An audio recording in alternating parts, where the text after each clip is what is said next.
Salam dəyərli abituriyentlər, hər vaxtınız xeyirli olsun. Bugünkü test izahımız güvənin 3-cü sınağı olacaq. Gəlin, vaxt itirmədən keçək sualların izahına. Birinci sualda qeyd olunur ki, cədvəldə 4 inzibati rayonun sahəsi verilmişdir. Bu rayonların xəritələri ayrı-ayrılıqda ölçüsü 35x55 sm olan kağızda təsvir edilərsə, həmin xəritələrin miqyaslarına görə böyükdən kiçiyə doğru sırasını müəyyən edin.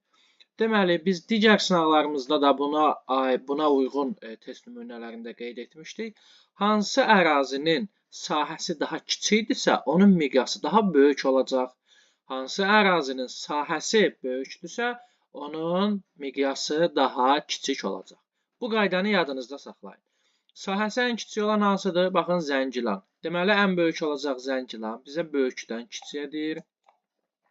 Daha sonra baxın, Qubadlı olacaq. Ağdam və ən sonda sahəsi ən böyük olan, yəni ən kiçik miqyaslı olan Laçın. 3, 4, 1, 2. Aydındırmı? Düzgün cavab olacaq C variantı. Deməli, sahəsi daha böyük olan, daha kiçik miqyaslı, sahəsi daha kiçik olan, daha böyük miqyaslı olacaq. Keçək ikinci sualın izahına. Qeyd olunub ki, həqiqi sahəsi 2200 km² olan bataqlığın xəritədəki sahəsi 5,5 sm²-dır. Xətti miqyası müəyyən edin. Miqyası tapmaq üçün nə edirdik? Miqyas bərabərdir. Deməli, həqiqi sahə bölünsün, deməli, xəritədəki sahə. Düzdürmü? Lakin kök altda. İndi biz 2200 bölünsün, deməli, 5,5 hesablayaq. 2200 bölünsün 5,5. Bu da edəcək 400. Düzdürmü? Baxın, bu məsələnin tam həlli deyil. Bəzən abituriyentlər qarışdırırlar və 400 olaraq cavabı götürürlər. Düzdür, hazırda cavabda yoxdur bu. Amma bəzən olur ki, cavabda 400-ü də qeyd edirlər və abituriyentlər həmin zaman 400-ü götürürlər. Amma bu belə deyil. Niyə? Çünki biz qeyd etmişdik axı kök altında. Deməli, 400-ü də kökə salmalıyıq. 400-dən də kök çıxacaq 20. Deməli, miqyasımız olacaq 20 kilometr. Aydındırmı? Baxın, 5 kilometr deyil, 50 metr deyil, 40 metr deyil, 50 kilometr deyil. 20 kilometr. Xətti miqyasa uyğun, ədədi miqyasa çevirdik. Xətti miqyasa oldu 20 kilometr. Aydındır. İkinci sualımızın düzgün cavabı olacaq Y bəndi. Üçüncü sualda qeyd olunur ki, Sakit Okean litosfer tavası hansı litosfer tavası ilə həmsərhəd deyil? Baxaq, Filippin tavası ilə sərhəddir. Nazca tavası ilə sərhəd olar, Hind-Avstraliya tavası ilə sərhəddir, Antarktida tavası ilə sərhəddir. Lakin Afrika tavası ilə Sakit Okean sərhəd deyil. Çünki ümumiyyətlə Afrikanın sahillərində Sakit Okean yumur və litosfer tavaları olaraq da götürdüyümüz zaman Sakit Okean litosfer tavası ilə Afrika litosfer tavası həmsərhəd deyil. Üçüncü sualın düzgün cavabı Y. Dördüncü sualda qeyd olunur ki, hansı coğrafi enlikdə 23 sentyabrda günorta vaxtı şaquli bastırılmış dirəyin kölgəsinin uzunluğu dirəyin öz uzunluğuna daha yaxındır? Biz yenə qeyd etmişdik əvvəlki sınaqlarımızın izahında. Bu şəkildə bizə verilən sual nümunələrində biz günəşin 45 dərəcə bucaqla düşdüyü əraziləri tapmalıyıq. Çünki günorta vaxtı şaquli bastırılmış dirəyin kölgəsinin öz uzunluğuna bərabər olduğu sözü deyirsə, baxın, günəşin ümumi düşmə bucağı 90 dərəcədir. Yəni, bunun yarısı 45 dərəcəlik bucaqla düşdüyü əraziləri tapmalıyıq. Məsələn, baxın, biz 2 metrlik bir dirək bastırmışıqsa, bu 45 dərəcəlik vəziyyət günəşin elə vəziyyətidir ki, bu 2 metrlik dirəyin kölgəsi də olacaq 2 metrlik. Yəni, baxın, dirəyin öz uzunluğuna bərabər olacaq. İndi deməli, biz nə etməliyik? 23 sentyabrda günəşin 45 dərəcə düşdüyü əraziləri tapmalıyıq. Həm şimalda, həm cənubda. 23 sentyabrda biz bilirik ki, günəş ekvator üzərində zenitdə olur. Bu zaman günəşin düşmə bucağını tapmaq çox rahatdır. Çıxırıq bizə verilən deməli bucaqdan. 45-dən 90-dan 45-i çıxırıq. 45 şimal enliyi və 45 cənub enliyi. Cavab variantlarında baxırıq. Bunlara ən yaxın olan olacaq 40 dərəcə cənub enliyi. Düzgün cavab A variantı. Bunu bir mənalı olaraq yadda saxlayın. Bu şəkildə sualda biz günəşin 45 dərəcəlik bucaqla düşdüyü əraziləri tapmalıyıq. Keçək 5-ci suala. Qeyd olunur ki, sxemdə verilən nöqtələrin yüksəkliklərinin düzgün müqayisəsini müəyyən edin. Aha, baxın çökəklikdir. A, B, C, Y, D. Heç bir şey bizə verməyib. Sadəcə deyir müqayisə edin. Bunu ən rahat yolla bilirsiniz necə tapa bilərik. Gəlin bax istədiyimiz bir ədəd götürək xarici horizontala. Məsələn, deyək ki, xarici horizontal 100-dür. Və kəsmə yüksəkliyi götürək 5 metr. Və bu şəkildə biz daha rahat müqayisə edə bilərik. Baxın, A, B, C, D və Y. Baxırıq A-ya. Baxın, 100-dürsə, kəsmə 5-dürsə, A olacaq 95. Düzdürmü? Daha sonra, baxın, A-dan sonra Y horizontalıdır. Y olacaq 90. Y-dən sonra, deməli, diqqətlə baxsaq, D və B horizontallardır. Düzdürmü? Deməli, bunlar olacaq 85. Qaldı BC. B də dedik 85, bəli. Və D və B hər ikisi 85 olacaq. C isə bunlardan bir sonraki horizontaldır. Bu da olar 80. Aydın oldu. Biz bunu, yəni belə bir qanun yoxdur ki, biz bunu 100 kəsməni 5 götürməliyik. Sadəcə daha rahat olsun deyə biz bunu etdik ki, düzgün şəkildə bunları müqayisə edə bilək. İndi baxaq. Baxın, deməli A olur ən böyük, daha sonra olur Y. Y böyük olur B ilə D-dən və B ilə D bərabər olur və ən kiçik olur C. Baxın, düzgün cavab olacaq A variantı. Aydındır. Bu şəkildə biz bu çökəkliyin və yaxud dağ verilsə dağın fərqi yoxdur. Rahat şəkildə müqayisə edə bilərik hündürlükləri. Keçək 6-cı sual. 6-cı sualda qeyd olunur ki, Şəmkir və Tovuz şəhərləri arasındakı məsafə Lənkəran və Masallı şəhərləri arasındakı məsafəyə bərabər olub 40 km təşkil edir. Aha. Bu məsafə Şəmkir və Tovuz şəhərləri arasındakı ərazini təsvir edən birinci xəritədə 16 sm. Gəlin birinci xəritənin miqyasını tapaq. Həqiqi məsafə 40, xəritədəki məsafə 16. Bölərik 40-ı 16-ya. Bu da edirlər 2,5. Miqyasımız oldu 2,5. İkinci xəritədə isə Lənkəran və Masallı şəhərləri arasındakı məsafə 10 sm. 40-ı bölərik 10-a miqyas tapmaq üçün. Bu da edər 4. Baxın, bunlar oldu bizim miqyaslarımız. İndi deyir, buna əsasən doğru fikirləri müəyyən edin. Deməli, baxın, birinci xəritə böyük miqyaslı, ikinci xəritə kiçik miqyaslı xəritə oldu. Hər iki xəritədə kiçiltmə dərəcəsi eynidir, eyni deyil. İkinci xəritənin miqyası daha böyükdür, ikinci xəritənin miqyası daha kiçikdir. Yanlış.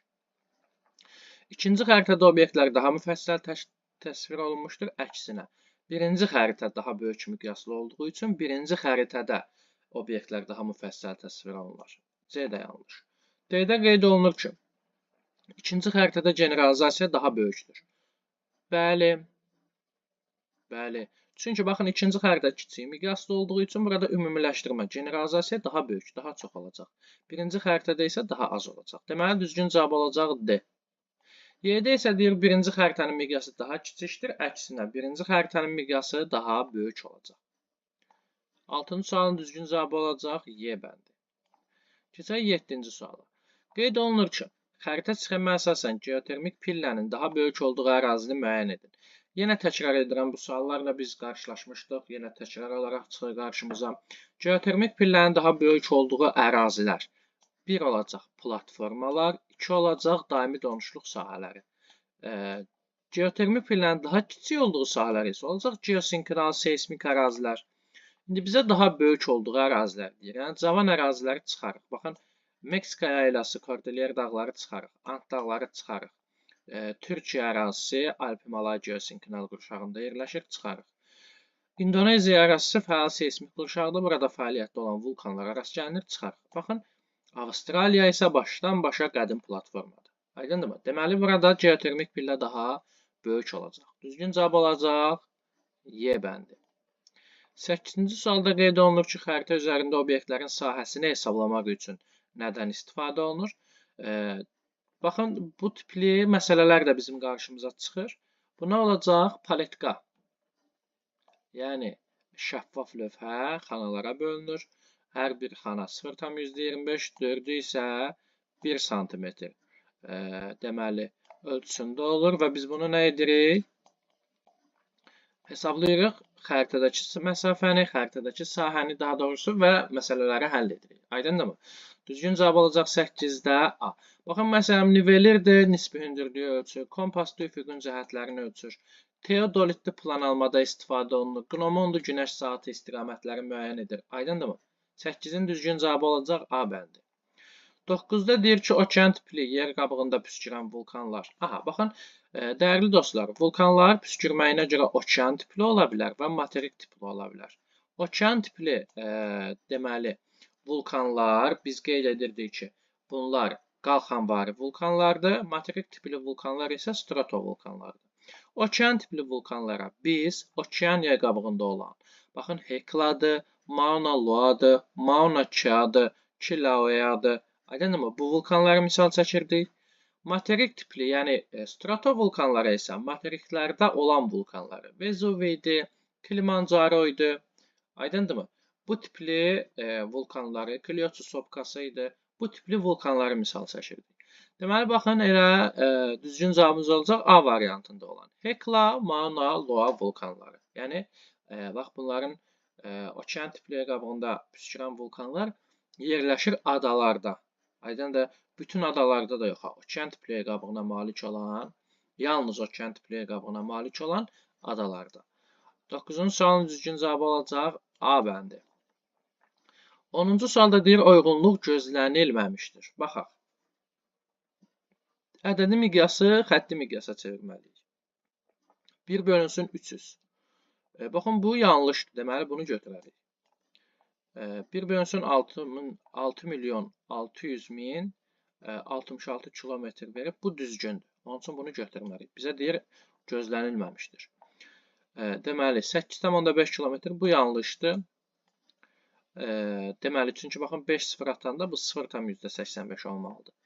Buradan 5 sıfırı silsək, 700 kilometr bu düzgündür, götürməliyik. 200 metr, yəni 2. Baxın, bu yanlışdır. Bu olacaq əslində 2 kilometr. Deməli, bunu da götürərik. Bu da deməli 2 sıfır silinib 23 metr. Bəli, bu da düzgündür, götürməliyik. Deməli, 1, 3 və 5-i götürərik. Düzgün cavab olacaq 10-cu sualda Y. 11-ci sualda deyir, doğru olmayan sıraları müəyyən edin. Gəlin, baxaq doğru olmayan sıralara. Birincisi, tək kol, miqyassız düzgündür, götürməliyik. Konturlu metal körpü, xeyr, bu miqyassızdır, götürərik.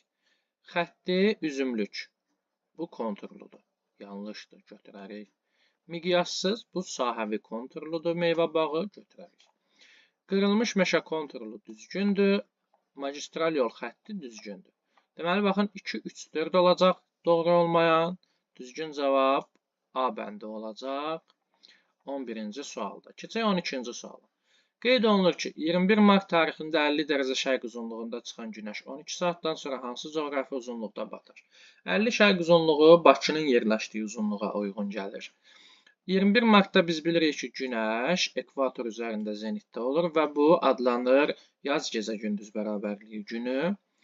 Beləliklə, 21 mart tarixində gecə-gündüz bərabər olur. 12 saat gecə, 12 saat gündüz. Deməli, 50 şərq uzunluğunda çıxan günəş 12 saatdan sonra hansı coğrafi uzunluqda batar? Biz bunu tapmaq üçün 12 saatın neçə dərəcə olduğunu bilməliyik. Bunu da nə edərik? Vurarıq 15-ə. 12-ni 15-ə vurduğumuz zaman cavab edəcək 180 dərəcə. Deməli, məntəqə bizdən, yəni 50 şərq uzunluğundan 180 dərəcə harada? Qərbdə yoxsa şərqdə? Təbii ki, qərbdə. Çünki deyir, günəş 50 şərq uzunluğundan sonra, 12 saat sonra batır. Deməli, 50 şərq uzunluğundan 180 dərəcə qərbə getməliyik. Baxın, 50 dərəcə gedərik Qrinviçə kimi. 180-dən 50-ni çıxarıq 130. Qrinviçdən də 130 gedərik yenidən qərbə. Yəni, 130 qərb uzunluğu.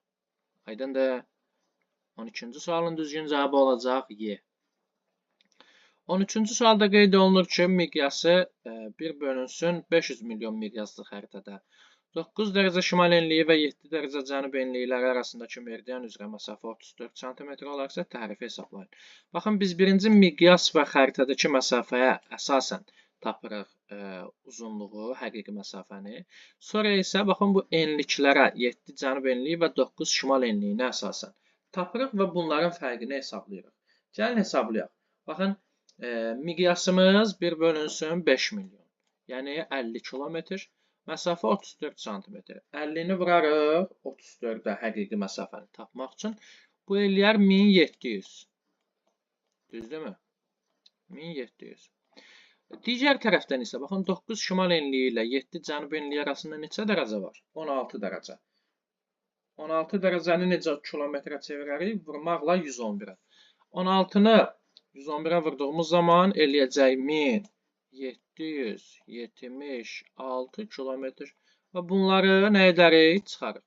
1776-dan çıxarıq 1700-ü. Bu da edəcək 76 kilometr. Aydındır. Düzgün cavab olacaq 13-cü sualda Y bəndi. 14-cü sualda qeyd olunur ki, 20-ci saat qurşağının orta meridianını tapın. Çox rahat, çox sadə sualda biz nə edirdik? 24-dən çıxırdıq. Qərbdə olanda saat qurşaqları nə edirik? Yəni 12-dən 24-ə kimi olan saat qurşaqlarını tapmaq üçün ilk öncə 24-dən çıxırıq, qalır 4 və bunu vururuq 15-ə. Bu da edir 60. 20-ci saat qurşağı hansı yarımkürədir? Təbii ki, qərb yarımkürəsində. Deməli olacaq 60 dərəcə qərb uzunluğu. 14-cü sualın düzgün cavabı C. 15-ci sualda qeyd olunur ki, Euler-Venn diaqramını tamamlayan bəndi müəyyən edin. Perm dövrü, daş kömür dövrü, hər ikisi paleozoin dövrləridir, son dövrlərdir paleozoin. Və baxın, bu dövrlərdə baş verib Hersen qırışıqlığı. Gəlin cavablara baxaq, uyğunluğu müəyyən edək. Mezozoy geoloji erasının dövrüdür? Xeyr. Hersen qırışıqlığı mərhələsinə uyğun gəlir? Bəli. Aydındır. Hersen qırışıqlığı mərhələsinə uyğun gələcək bu iki dövr. 4-cü dövr buzlaşması baş verib Kaynozoyda. Paleozoy erasının əvvəllərinə aid, xeyr, sonlarına. Yer səthli kütləvi lava püskürmələri bu planetar erada baş verib, geoloji erada yox. Deməli, düzgün cavab olacaq 15-ci sualda B bəndi. 16-cı sualda qeyd olunur ki, dünyanın siyasi xəritəsinə əsasən nəyi müəyyən etmək olar? Dağların və düzənliklərin mövqeyi bu fiziki xəritədir. Okean və dənizlərin dərinliklərinin fiziki xəritə. Aralıq dənizinin sahillərini, Orta Okean dağ silsilələrinin fiziki xəritə, hakim küləklərin istiqamətlərinin fiziki xəritə. Baxın, Aralıq dənizinin sahillərini biz çox rahat şəkildə siyasi xəritədə müəyyən edə bilərik. Aydındır. Digər xüsusiyyətlər isə aid olacaq fiziki xəritəyə. Keçək 17-ci suala.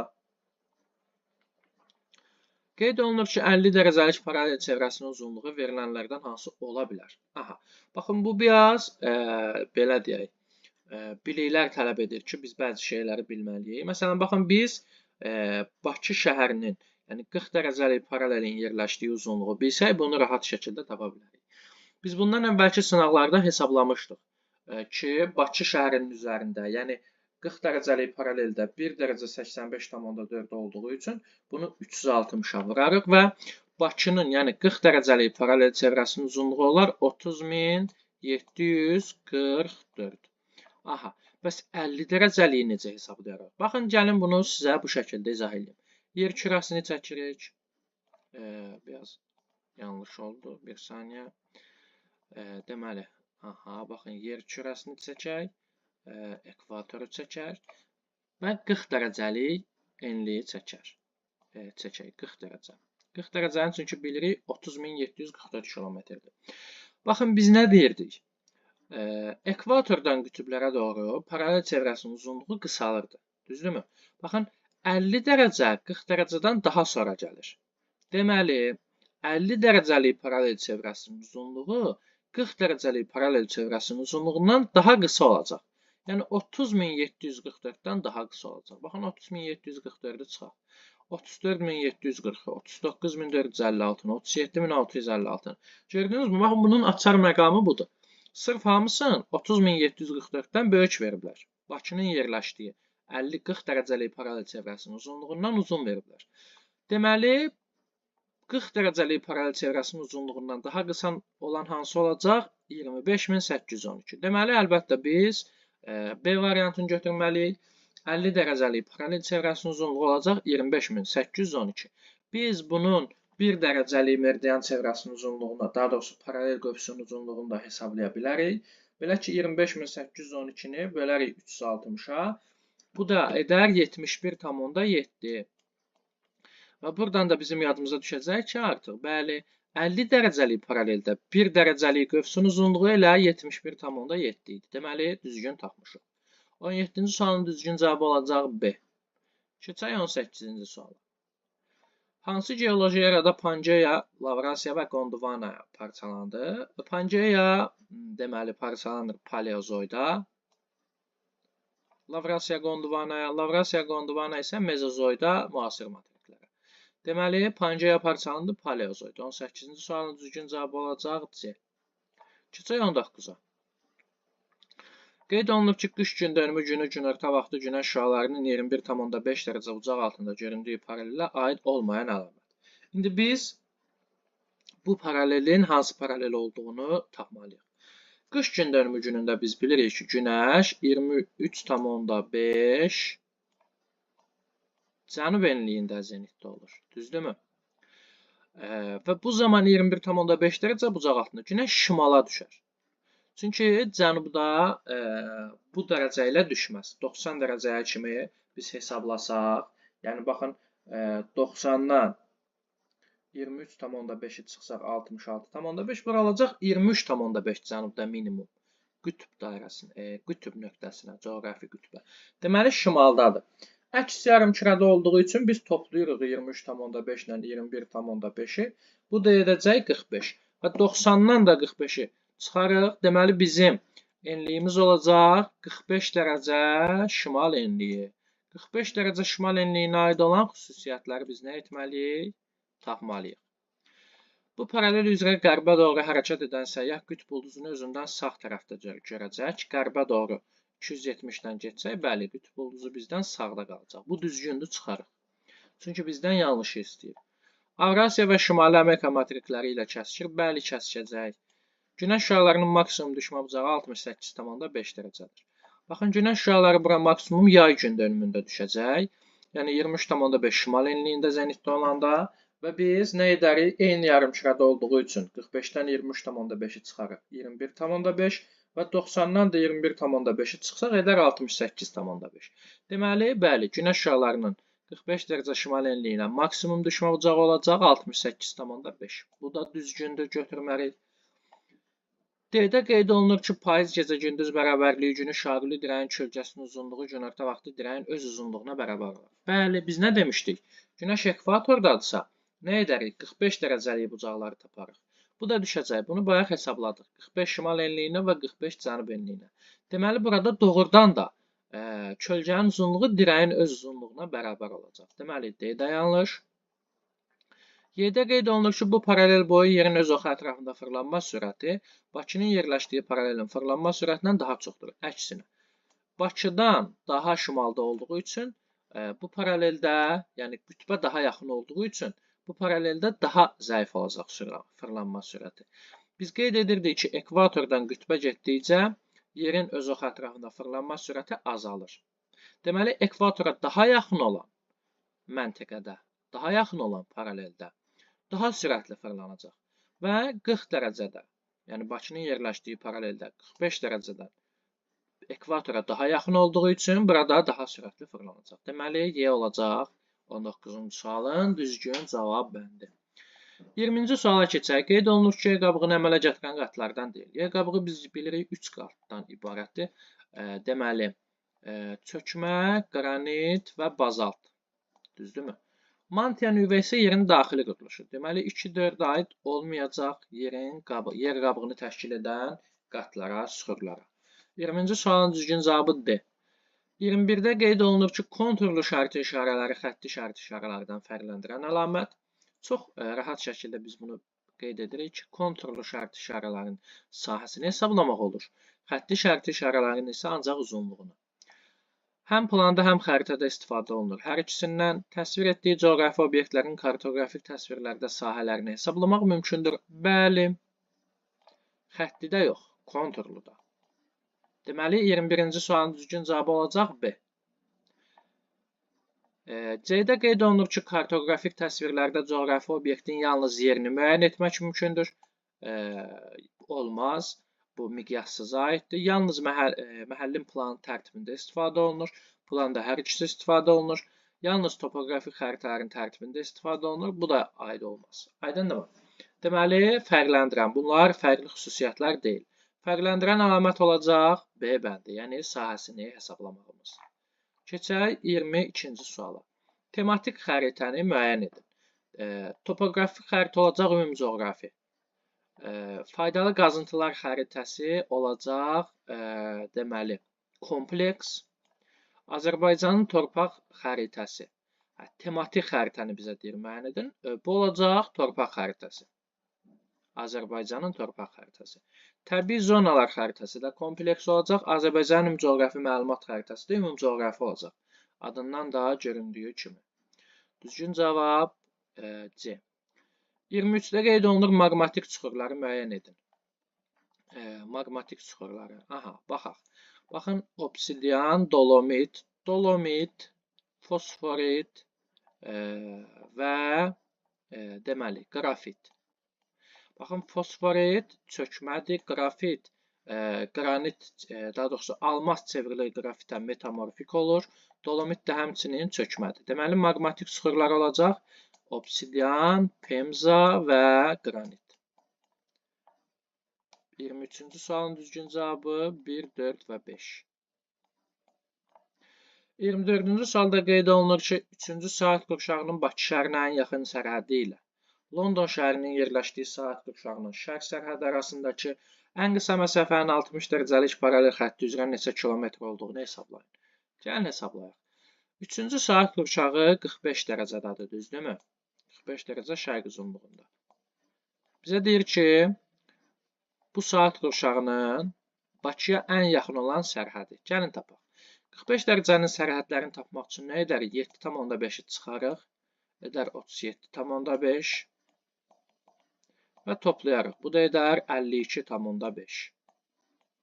Düzdürmü? İndi bizə deyir ki, Bakıya ən yaxın olan. Təbii ki, Bakıya ən yaxın olacaq 52,5. Və deyir ki, London şəhərinin yerləşdiyi saat qurşağının şərq sərhəddi. London şəhəri biz bilirik 0 dərəcəlik saat qurşağında yerləşir və bu da Greenwich üzərində yerləşdiyi üçün 0 dərəcədə. 0 dərəcəyə uyğun gəlir. Bunun şərq sərhəddi olacaq.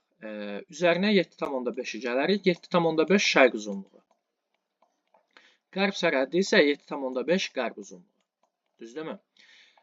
Bizə deyir şərq sərhəddi ilə. Yəni, bax, 7,5 şərq uzunluğu ilə 52,5 şərq uzunluğu arasındakı biz dərəcəni tapmalıyıq.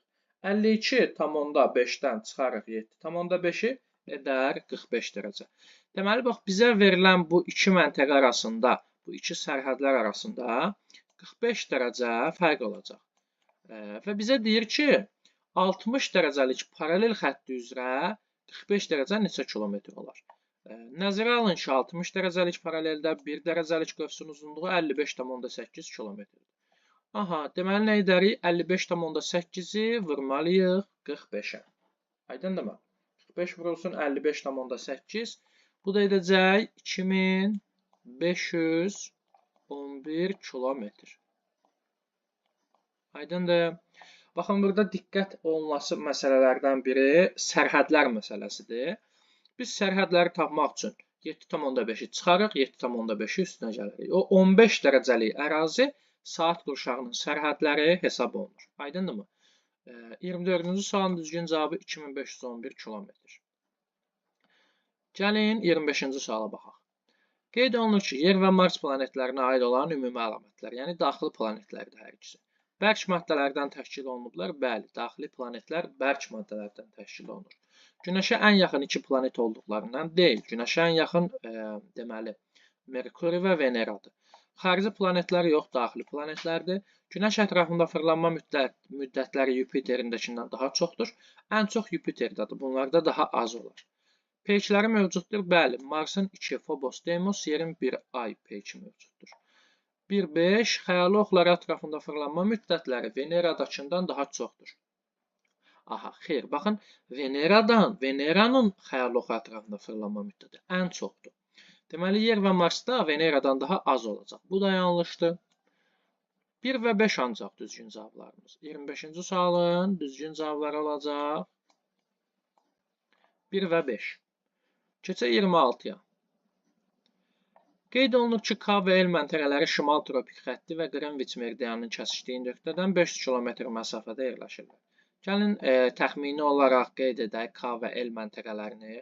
Baxın, deməli, bu ekvator olsun, bu da Qrenviç olsun. Biz şimal tropik xəttini çəkirik və qeyd edirik ki, məntəqəmiz şimal tropik xətti və Qrenviç meridianının kəsişdiyi nöqtədən, baxın, buradan 500 km məsafədə yerləşirlər. Lakin K nöqtəsi bu nöqtədən 45 dərəcə, L isə 315 azimutda. Baxın, K 45 dərəcəli azimutda, L isə 315, yəni şimal-qərb istiqamətində yerləşirlər. L məntəqəsini, baxın, L məntəqəsini K məntəqəsindən fərqləndirən əlamətləri müəyyən edin. Baxın, biz eyni məsafədə getdiyimiz üçün eyni paralel üzərində olacaq. Eyni paralel üzərindəyik. Lakin L qərbdə, K isə şərqdədir. İndi görək, E-ni K-dan fərqləndirən xüsusiyyətlər hansılardır? Bakı şəhərindən daha uzaqda yerləşir. Əlbəttə, baxın, L qərb yarımkürəsində olduğu üçün K şərqdə Bakıya daha yaxın olacaq. Deməli, bir düzgündür. 21 mart tarixində Günəş üfüqdə daha gec batır. Günəş üfüqdə daha gec batır. Bəli, təbii ki, baxın, 21 martda 12 saat gecə, 12 saat gündüz olur. Biz bilirik, Günəş ekvator üzərində zenitdə olur. Və bizə deyir ki, deməli, Günəş L-də K-dan daha gec batır. Əlbəttə, çünki K daha şərqdədir. Deməli, L-də daha gec batacaq. 2-də düzgündür, 2-ni də götürək. Şimal qütbləri arasından daha uzaqda yerləşir. Baxın, eyni məsafədə olacaq hər ikisi. Yerli vaxtı daha geridir, bəli. Baxın, L daha qərbdə olduğu üçün yerli vaxtı K-dan daha geri olur. 180 dərəcəlik meridiana daha yaxın yerləşir. Deməli, 180 dərəcəlik meridiana daha yaxın yerləşir. Qış gündönümü günü günorta vaxtı günəş şüaları daha böyük bucaq altında düşür. Eyni dərəcə bucaq altında düşür. 180 dərəcəlik meridiana daha yaxın yerləşməz. Eyni məsafədə yerləşərlər. Çünki biz eyni məsafədə L-lə K-ya doğru getmişik. 180 dərəcə hər ikisi eyni məsafədə olacaqlar bunun üçün. Deməli, fərqləndirən xüsusiyyətlər olacaq 1, 2 və 4. 26-cı sualın düzgün cavabı. Keçək 27-yə. Qeyd olunur ki, platform örtüyü və kristallik bünövrəyə aid olan xüsusiyyətləri müəyyən edin. Baxaq. Deməli, platform örtüyü biz bilirik daha yuxarıda, kristallik bünövrə daha aşağıda yerləşir.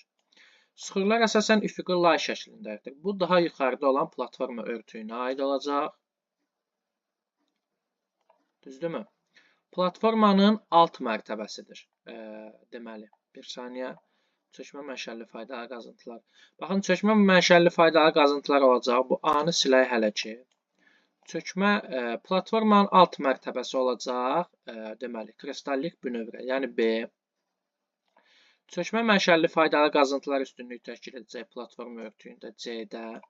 Maqmatik metamorfik süxurlar üstünlüyü təşkil edəcək. Deməli, kristallik bünövrədə D-də. Akkumulyativ proseslər üstünlüyü təşkil edəcək platforma örtüyündə Y-də və süxurlar üfüqi lay şəklində olacaq platforma deməli örtüyündə. Aydındır. Deməli C, Y, A və B, D. 27-ci sualın düzgün cavabı. Keçək 28-ci suala, yəni situasiya tapşırıqlarına. Situasiyanın şərtini ilk öncə oxuyaq. Qeyd olunur ki, yerin xəyali oxu orbit müstəvisinə 66,5 dərəcə meyilli vəziyyətdə yerləşir. Məhz bu meyillilik bucağı fəsillərin yaranmasına müxtəlif coğrafi enliklərdə gecə və gündüzün uzunluğunun qeyri-bərabər paylanmasına səbəb olur. Əgər bu bucaq enlikindən fərqli olsaydı, yer kürəsi üçün mövcud parametrlər də fərqli olardı. Fərz edək ki, yerin xəyali oxunun orbit müstəvisinə meyillilik bucağı dəyişmiş və bunun nəticəsində şimal mülayim işıqlanma qurşağının şimal və cənub sərhədləri arasındakı ən qısa məsafə 5550 km olmuşdur. Belə olan halda aşağıdakı sualı cavablanın. Aha, çox maraqlı suallardan biridir.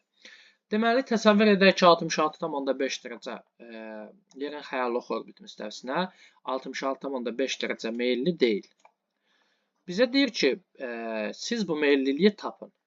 Bizə deyir ki, burada şərt verib, şimal mülayim işıqlanma qurşağının şimal və cənub sərhədləri arasında 5550 km məsafə var. Yəni 50 dərəcə. Düzdürmü? Normalda biz bilirik, mülayim qurşağın şimal və cənub sərhədləri arasında 66,5-dən 23,5 çıxarıq 43 dərəcə fərq qalar. Aydındırmı? Bu 43 dərəcə də nədir? Bu 43-ü də biz bölərdik, deməli, 90-dan çıxıb bölərdik 2-yə və tapardıq tropiklərin keçdiyi enliyi. Deməli, indi bunu tətbiq eləyək 50 dərəcəyə. Yəni 90-dan 50-ni çıxaq, edər 40 və bölək 2-yə, 20. Deməli, tropiklər keçəcək 20-dən. Üzrlü sayın. Aha. Tropiklər keçəcək 20 dərəcə şimal və 20 dərəcə cənubdan. Necə tapdıq bunu bir daha qeyd edək. Baxın, normalda biz 66,5 dərəcə meyilli olanda necə tapırdıq tropikləri? Necə taparıq? Deməli, baxın, 2 tropiki, yəni 23,5, 23,5 toplayarıq, 43 edər. Yox, daha doğrusu, baxın, 66,5 ilə biz taparıq. Yəni, deməli, yerin xəyali oxunun 66,5 dərəcə meyilli olması zamanı biz qeyd edirdik ki, mülayim işıqlanma qurşağının şimal və cənub sərhədləri arasında 43 dərəcə fərq olacaq. Və 90-ı 43-dən çıxmaqla 47-ni tapardıq. Bunu da bölərdik 2-yə, edərdi 23,5 və tropikləri tapardıq. İndi isə deyir, bu 50 dərəcədir, 43 dərəcə deyil. Deməli, 90-dan 50-ni çıxdıq, elədi 40 və 40-ı böldük 2-yə, bu da edəcək 20. Tropiklərimiz keçir 20-dən. Tropiklər 20-dən keçirsə, biz qütb dairələrini tapmaq üçün nə edərik? 90-dan da 20-ni çıxarıq, bu da edər 70. Deməli, tropiklərimiz 20 dərəcədən, qütb dairələrimiz isə 70 dərəcədən keçir. İndi biz bu parametrlərə əsasən verilən tapşırıqların öhdəsindən gəlməliyik. 28-də qeyd olunur ki, il ərzində Bakı şəhərinə düşən günəş şüalarının minimum və maksimum düşmə bucaqları arasındakı fərqi tapın. Tapaq. Baxın, Bakı şəhəri 40 dərəcə şimal enliyindədir, düzdürmü? 40 şimal enliyində. Günəş maksimum düşəcək yay gündölümündə. Yəni, bu parametrlərə əsasən günəş 20 şimal enliyində zenitdə olanda. Bu zaman Bakıya 40 dərəcəyə düşər. Nə edərik? Eyni yarımkürədə olduğu üçün 40-dan 20-ni çıxarıq. 20, 90-dan da 20-ni çıxarıq, 70. Deməli, günəşə maksimum günəş şüaları düşər 70 dərəcə bucaqla. Minimumu necə taparıq? Günəş cənub tropikində olanda, yəni qış gündölümü günündə, bu zaman fərqli yarımkürələrdə olduğu üçün 40-20-ni toplayaraq 60, 90-dan çıxarıq 30. Deməli, maksimum 70, minimum 30 dərəcə olacaq bu parametrlərə əsasən. Və deyir ki, bucaqlar arasındakı fərqi tapın. 70-dən də 30-u çıxarıq, edər 40. İkinci hissəsində deyirsən məsələnin. Bu mövcud fərqdən neçə dərəcə fərqlənərdir? Mövcud fərq biz bilirik ki, yəni 23,5 tropikləri götürsək, deməli, Bakıya günəş şüaları maksimum düşəcək. Necə edərik? 40-dan çıxarıq 23,5-i, 16,5 və 90-dan çıxarıq 16,5-i. Bu edər 73,5. Bu olacaq maksimum düşmə bucağı, yəni mövcud parametrlərə əsasən. Minimum düşmə bucağı üçün də 40 ilə 23,5-i toplayarıq. 63,5 və 90-dan 63,5 çıxarıq. Bu da edər 26,5. Düzdürmü? Baxın, bunlar mövcud parametrlərdir. Bunlar isə məsələnin şərtinə əsasən bizə verilən parametrlər. İndi biz 73,5 və 26,5-in fərqini taparıq. deməli, edəcək 47. 47 dərəcə. Düzdürmü? Və bizə deyir ki, baxaq, bu mövcud fərqdən neçə dərəcə fərqlənir? Aha, deməli, bizim tapdığımız fərq oldu 40, mövcud fərqi isə oldu 47. Bunların da fərqi olacaq 7 dərəcə.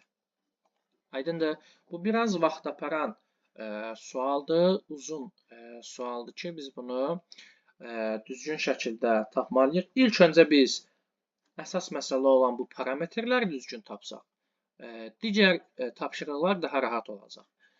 Ki, tropiklərin qütb dairələrinin hansı enlikdən keçdiyini düzgün tapsaq, digər məsələləri rahat şəkildə həll edə biləcək. 28-ci sualın düzgün cavabı olacaq 7 dərəcə. 29-da qeyd olunur ki, baxın bu parametrləri yenə əsas götürürük. Qış gün dönümündə şimal tropiki üzərində yerləşən və meylliliyi şimala doğru 15 dərəcə olan əraziyə günəş şüaları günorta vaxtı neçə dərəcə bucaq altında düşərdi? Qış gün dönümündə günəş olur cənub tropikində, şimal tropiki üzərində yerləşən. Şimal tropikinə düşəcək 20 ilə 20-ni toplayarıq 40, 90-dan çıxarıq 50 dərəcə. Bizə deyir ki, baxın şimal tropikinə 50 dərəcə düşür və bizə deyir ki, meylliliyi şimala doğru 15 dərəcə olan əraziyə günəş şüaları günorta vaxtı neçə dərəcə bucaq altında düşərdi? Şimala doğru meyillilik 15 dərəcədirsə, biz 50-dən 15-i çıxarıq. Qalar 35. Niyə? Çünki baxın, 15 dərəcə şimala meyilliliyi o deməkdir ki, biz günəşdən uzaqlaşırıq 15 dərəcə. Yəni, günəşin düşmə bucağı 15 dərəcə azalır. Və bunun üçün biz tapdığımız günəşin düşmə bucağından 15 dərəcəni çıxırıq. Əgər cənuba doğru olsaydı, üzərinə gələrdi. Çünki günəşə yaxınlaşardı və günəşin düşmə bucağı daha böyüyərdi. Aydındır. Deməli, 29-un düzgün cavabı olacaq 35 dərəcə. Keçək 30-cu suala. Qeyd olunur ki, yay gün dönümündə hansı coğrafi enliklərdə günorta vaxtı şaquli bastırılmış dirəyin kölgəsi dirəyin öz uzunluğuna bərabər olardı. Yay gün dönümü günü baxın aşağıdan çəkək. Qeyd etdik ki, yenə həmin parametrləri əsas götürək. 20 şimal enliyi, 20 cənub enliyi. Qeyd edilir ki, yay gün dönümündə, yəni günəş şimal tropikində 20 şimal enliyində olanda, hansı enliklərdə, yəni şimalda və cənubda, şaquli bastırılmış dirəyin kölgəsi dirəyin öz uzunluğuna bərabər olardı. Yəni 45 dərəcə bucaqla düşərdi. Artıq buna biz baxmışıq bir dəfə. 45 dərəcə bucaqla düşmə məsələsinə. Deməli, biz rahatlıqla 45 dərəcə şimala və 45 dərəcə cənuba getməklə düzgün cavabları taparıq. İndi gəlin hesablayaq. Eyni yarımkürədə olanda çıxarıq 45-dən 20-ni 25, 90-dan da 25-i çıxsaq 65. Deməli, 1,65-də düşəcək 45 dərəcə. Yəni, burada dirəyin kölgəsi dirəyin öz uzunluğuna bərabər olacaq. Bir də cənub yarımkürəsində isə toplayarıq 25 ilə 20-ni 45 və 90-dan da çıxarıq, daha doğrusu 20 ilə 45-i toplayarıq 65 və 90-dan da çıxarıq 65-i, bu da edər 25 cənub enliyi. 25 dərəcə cənub enliyi. Aydın oldu. Deməli, 30-cu sualın düzgün cavabları olacaq 65 dərəcə və 25 dərəcə. Beləliklə, dəyərli izləyicilər, biz 3-cü sınavın da sonuna gəldik. İzlədiyiniz üçün, dinlədiyiniz üçün təşəkkür edirəm. Ümid edirəm ki, sizin dərslərinizdə faydalı olan bir izah oldu. İzlədiyinizə görə bir daha təşəkkürlər.